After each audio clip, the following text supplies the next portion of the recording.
Hello friends, आप Mukesh Goyal. I hope कि आप बहुत अच्छे हैं। और फ्रेंड्स, जो आज हम बात करने वाले हैं ये एक टैक्स है जिसका नाम है एंजल टैक्स। ठीक है, इसके बारे में बात करेंगे कि ये एंजल टैक्स क्या है, क्यों चर्चा में है, बिल्कुल एक एग्जांपल से समझेंगे। ठीक है, एक तो ये क्वेश्चन भी आ सकता है क्योंकि एक जनरल बात है, एंजल टैक्स की बात हो रही है तो टैक्स की बात है, जनरल बात है। इकोनॉमिक्स में भी पूछा जा सकता है और उसके पेपर 1 में इकोनॉमिक्स जो होता है, और हो सकता है कॉमर्स में भी पूछा जाए। और वैसे भी आम एक टैक्स है, ये एक तरह से बहुत ही प्रचलन में, बहुत नाम अब आ रहा है क्योंकि बजट में इसका जिक्र हुआ है और इसको खत्म कर दिया गया है।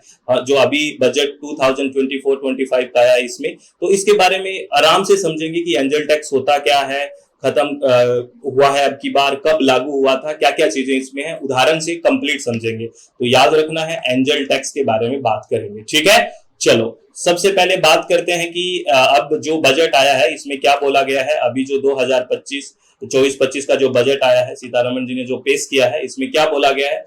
जो government avoids angel tax for all classes of investor in startup, said the finance minister, highlighting the government's commitment to supporting new business।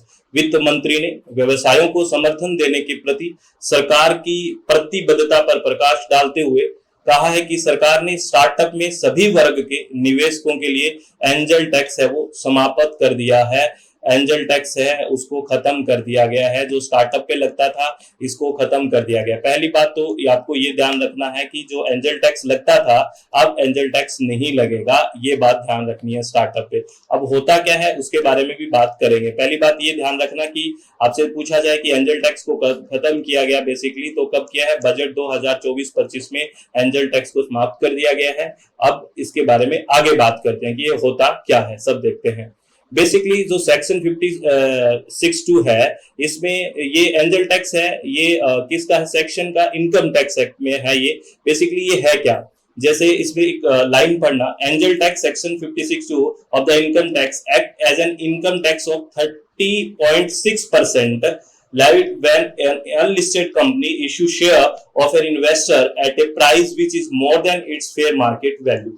Basically ये क्या है, जब आप कोई भी स्टार्टअप करते हो, ठीक है ना, तो आप फंड इकट्ठा करने की कोशिश करते हो, अपना शेयर जारी करते हो जिससे आप बाहर से फंड इकट्ठा करते हो। ठीक है, तो जहां पे आपका मोर देन इसकी जो फेयर मार्केट वैल्यू है, इससे ऊपर अगर आप फंड इकट्ठा करते हो तो बेसिकली आपको लगभग 30% टैक्स पे करना पड़ता है। क्या है, इस बात को आराम से समझिए। इस ये तो एक लैंग्वेज है, आपको लिखनी हो कहीं तो, लेकिन सेक्शन वगैरह को पूछ ले तो यहाँ से हम बता देंगे कि ये सेक्शन है। ठीक है, क्योंकि डायरेक्ट सेक्शन भी पूछा जा सकता है। अभी इसका जिक्र चल रहा है कि एंजल टैक्स है वो कौन से सेक्शन में, ये सब पूछा जा सकता है। होता क्या है, बेसिकली मान लेते हैं जो कोई कंपनी है वो 1 करोड़ का, एग्जाम्पल 1 करोड़ का उसका फेयर मार्केट वैल्यू है। एग्जाम्पल, किसी कंपनी का जो मार्केट वैल्यू है, फेयर मार्केट वैल्यू, वो कितना है, ये मान लेते हैं 1 करोड़ रुपए है।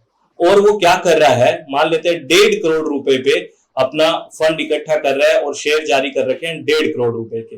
उसका जो फेयर मार्केट वैल्यू है वो कितना है, फेयर मार्केट वैल्यू है 1 करोड़ रुपए। कितना है, 1 करोड़ रुपए। और वो फंड जारी कर रहा है कितनी वैल्यू पे, 1.5 करोड़ रुपए पे, यानी कि उसकी फेयर मार्केट वैल्यू है उससे ज्यादा में फंड जारी कर रहा है। तो जितना वो जारी, उस फेयर वैल्यू से जितने पे वो ज्यादा कर रहा है, तो यहाँ पे कितने पे ज्यादा कर रहा है, वो 50 लाख रुपए पे ज्यादा कर रहा है ना, अरे 50 लाख पे ज्यादा कर रहा है, तो इस 50 लाख पे ये टैक्स लगेगा। ठीक है, तो इसको बोलते हैं एंजल टैक्स। बात समझ गए। तो इसमें सीधा लिखा हुआ ना, price which is more than it's fair value market, जो उसका कंपनी का फेयर वैल्यू मार्केट है उससे ज्यादा के जितने वो शेयर जारी करता है, ठीक है, जितना ज्यादा उससे फंड इकट्ठा करता है उस वैल्यू पे, जैसे 1 करोड़ का, उसमें हमने बात की कि 1 करोड़ की वैल्यू है, ठीक है, उस कंपनी की जो फेयर मार्केट वैल्यू है, लेकिन उसने शेयर जारी किया, फंड इकट्ठा किया 1.5 करोड़ का, यानी कि 1 करोड़ 50 लाख का। तो जो 50 लाख है जो उसका फेयर मार्केट वैल्यू से ज्यादा है, उस 50 लाख पे ये टैक्स लिया जाएगा। तो इसको बोलते हैं एंजल टैक्स। जो स्टार्टअप करते हैं ना कि उसका इतने का जो मार्केट, जो फेयर मार्केट वैल्यू है, लेकिन वो उतने से ज्यादा पे फंड इकट्ठा कर रहा है, तो उस ज्यादा वाली राशि पे क्या लगेगा, टैक्स लगेगा। उस टैक्स को बोला गया है क्या, एंजल टैक्स, जो 30.6% है। ठीक है, तो ये इसलिए बोला गया है कि इससे क्या होगा, अगर हम इस पे लगाते हैं तो इन्वेस्टर्स जो होते हैं कि इतना बड़ा टैक्स लग रहा है तो इसे देख इन्वेस्ट नहीं करते या कंपनी अच्छे से स्टार्टअप नहीं कर पाती। तो ये सब सोचते हुए इस टैक्स को, जो एंजल टैक्स है, इसको क्या कर दिया गया है, इस नए जो बजट आया 2024-25 का, इसमें इसको समाप्त कर दिया गया है। अब ये टैक्स नहीं लगेगा, ये सीधी सी बात है। और ये लगना कब शुरू हुआ था और क्यों लगाया गया था, इसके बारे में भी बात कर लेते हैं।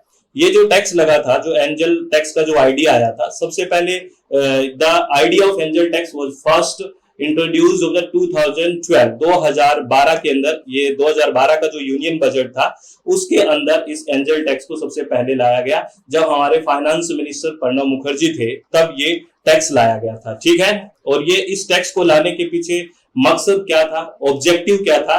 तो the primary objective was to check money laundering practice through investment in startup and get bugs from after advent of such cases। Basically ये हो रहा था कि अगर इस तरह से ये लगाया इसलिए गया था कि स्टार्टअप के नाम से लोग क्या कर रहे थे, अपनी मनी लॉन्ड्रिंग की बात कर रहे थे, है ना, यानी कि जो कि मनी लॉन्ड्रिंग करते हैं, अपना जो पैसा लगा के व्हाइट में बदलते हैं, ऐसा चीज की को रोक लगाने के लिए इस एंजल टैक्स को लाया गया था 2012 के अंदर, जब हमारे फाइनेंस मिनिस्टर, वित्त मंत्री कौन थे, प्रणब मुखर्जी थे। तो एंजल टैक्स का विचार पहली बार 2012 के केंद्रीय बजट में तत्कालीन वित्त मंत्री प्रणब मुखर्जी द्वारा पेश किया गया था। इसका मुख्य उद्देश्य स्टार्टअप में निवेश के माध्यम से मनी लॉन्ड्रिंग की गतिविधियों पर रोक लगाना और ऐसे मामलों के सामने आने के बाद जो फर्जी फर्म है उनको पकड़ने का काम करने के लिए ये लाया गया था, ठीक है। लेकिन अब जो 2024-25 का बजट आया है उसमें इस एंजल टैक्स को खत्म कर दिया गया है, समाप्त कर दिया गया है, क्योंकि उनको अभी जो बात बोली गई वो इसलिए समाप्त किया गया है कि इतना ज्यादा टैक्स लगने की वजह से जो स्टार्टअप है उसमें अच्छे से वो नहीं हो पाता, वो जो पैसा है वो सही से यूज नहीं हो पा रहा है, इसलिए इसको खत्म कर दिया गया है, ठीक है।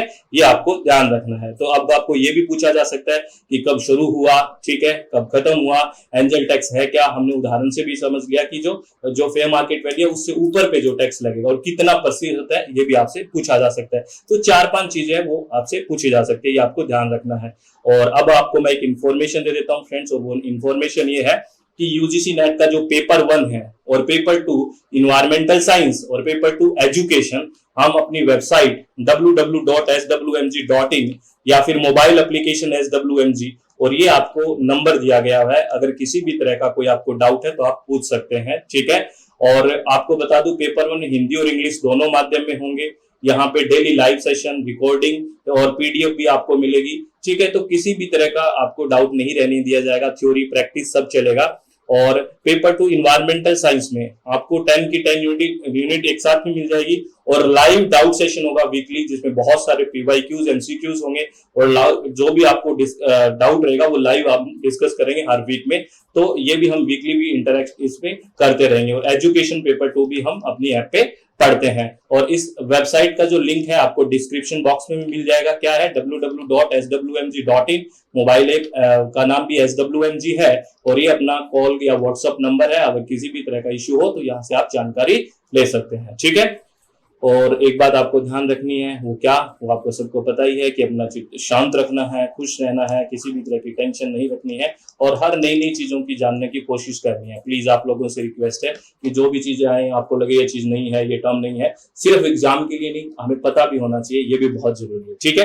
तो ऑल द वेरी बेस्ट, बहुत बहुत धन्यवाद, thank you, thanks a lot friends.